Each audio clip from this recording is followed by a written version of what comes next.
Hi there, and welcome to the Diabetes Download, where all the talk here is about living with diabetes. I'm Eileen Faxis, and today on the Diabetes Download, we are going food shopping. It is going to be delicious, it is going to be diabetes friendly, and it's going to be budget friendly. How? We have a passionate chef and registered dietitian, Lourdes Castro, to show us. And welcome to the Diabetes Download, Lourdes.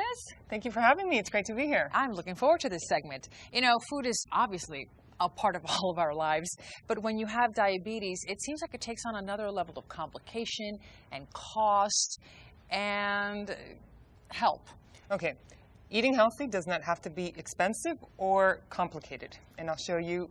Hopefully, I'll be able to explain that to you. Yes, please do. When you're going to go shopping, which you're going to have to do if you're going to cook for yourself, there's a couple things to keep in mind to make sure you're going to keep yourself on track. Are you going to say not to go shopping hungry? Don't go shopping hungry, because you'll end up eating a lot more or buying a lot more than you need and buying probably the wrong things. Probably. But also creating a menu for yourself throughout the week, and then from that menu, deriving a list. So step one Yes. is having a plan, because before you go to the market, the best thing, what I would suggest, is to have a meal plan, which you would be talking to your doctor, healthcare provider, in understanding what you should be eating and what kind of meal plan you should be following.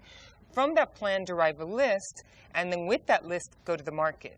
What I see happen sometimes is people go to the market with a list of healthy foods, they purchase them, bring them home, and don't use them because they don't really know what to do with them. No recipes. There is no recipe and no plan, really. So if you know on Tuesday you're going to have the chicken and the broccoli and the salad or whatever, then you're ready to go, you know? So it's not going to go to waste. Okay. So let's talk about the produce, because that's really the first thing you walk into when you get to the market, right? Absolutely. And pretty much up at front, you'll find these pre-packaged lettuce packs, or you'll get the pre-packaged boxes of chopped carrots or onions or things like that. While they're convenient, they're not that cost-effective. They're pretty pricey for what you're getting. It's much cheaper to buy a head of lettuce, and what I like to do is package it myself at home. So I take it home, wash it, dry it, put it in these packs. So in essence, I get the same convenience I would from these, but it's healthier for me. Great. Exactly. And then when selecting the fruits and vegetables, when it comes to fruits with edible skins are where you want to focus your energies. They're the most diabetes friendly. Really? Yes, because the edible skins bring with them a lot of fiber, which slows digestion and is going to be better for you. Okay, so we're talking grapes and berries. Grapes, berries are great. Apples, peaches, anything that you could eat its skin would be a great option. Nice. And then, of course, you have leafy greens. Yes. And all sorts of vegetables. I would say most vegetables you can eat the skin on, most, not all. Focus on the ones you can, and the leafy greens, the best, and the darker, the better.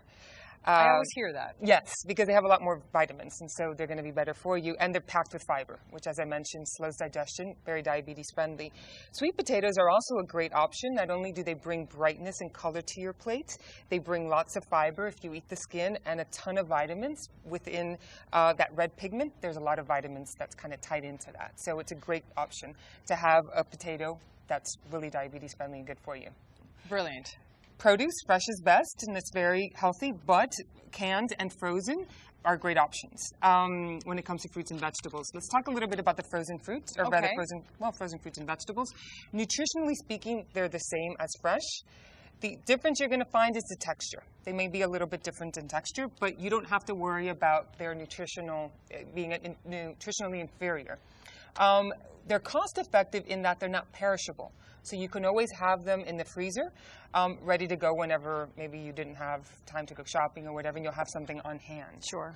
Cans, a little bit different. Cans are packed, either fruits or beans, let's say. We'll talk about beans in a second. But fruits, for example, are packed in a syrup. They could either be water or they could be syrup. Water is best because it has less calories, less sugars. But if it is packed in syrup, it's best to drain and then rinse, and then you're good to go. So really? It's a good option. Yeah, and then you can always have them on hand. It's nice to have around. When it comes to the beans, they're going to be packed in a salted water, which you're going to want to drain and rinse, and that's, then it become a pretty good choice at that point too. But still, you get a lot more bang for your buck if it's a dry bean. You do. You absolutely do, because there's, they haven't been plumped up, they haven't been hydrated. So you'll see in a small pack of dried beans, you get a lot more bang for your buck. You do have to rehydrate them, which takes a little bit of time. And so I often suggest lentils, dried lentils, as a good alternative to a regular bean, because they cook so quickly and are yet still packed with fiber and vitamins and nutrients, and really so delicious. Great option. Yeah, very versatile. I love eggs. I do too. They're packed with protein, and we have options when it comes to eggs now. So at the egg case, if you will, we have different sizes and different colors. One thing to note is that there is no nutritional difference with a brown egg versus a white egg. It has no different, it doesn't matter, nutritionally speaking. But this is a lot more expensive. Yes, the brown ones tend to be more expensive, so pick whatever happens to be on sale. And I assume that with the milk and the cheese, low fat. Low fat's always good. The cheese makes for great snacks. Read labels. Make sure that they're not only low in fat, but low in sodium, because those could be high in sodium. So you want to kind of keep that in check. All right, now on to the meat of the matter. The meat of the matter. Yes. So just like we spoke about the produce being, when it's prepared and processed for you, they're going to be more expensive. The same holds true with the meats. So chicken, as an example, if you bought the chicken whole, it's going to be much more cost effective than if you bought it all cut up and deboned and skinless. So you can buy a whole chicken, cut it up yourself, and cook it, and you'll get some savings there.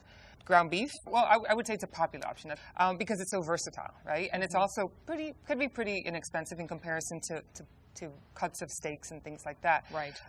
There is a difference. Not all ground beef is created equal. If it just says ground beef, those tend to have a bit more fat. They do have percentages of fat on there. Sometimes. If that doesn't make a lot of sense to you, just note this. If it says ground sirloin or a specific cut that's been ground, those tend to be less in fat or have less fat than just the generic ground beef. So go for the ones that have the specific cut that's specified there. Okay. So ground sirloin is an example. So don't just pick up a package. Don't pick up, just note that they are differences. That's good to know. I mean, it sounds like no matter what, even whether we're talking about fresh food, frozen, or canned, we need to be looking at labels. Yes, labels are important. Okay, but there's a lot of information on here. Yes. So it's not just enough to say, look at the label. Should we look for something specific? Well, I could teach you to read labels. You need to understand how to read labels because that information can be a bit confusing, but if you know how to decipher it and read it, it makes it a lot easier. Teach us. I will teach you. Food labels can help you make healthy choices, but they're not always easy to read and understand. Here are a few tips that may help. Serving size. What you eat is important, but so is how much you eat. Start by looking here. You'll see the serving size of this food and how many servings there are in it. Calories. As someone who's living with diabetes, the number of calories you eat can be important. Use this line to see if this food fits into your meal plan. Total fat. This line tells you how much fat is in a serving of this food. Total carbohydrates. If you're counting carbs, this is an important place to look. Total carbohydrates includes sugars, starches, and fiber. Sugars. Sugars can raise blood sugar quickly, so you may want to avoid foods with a lot of sugar.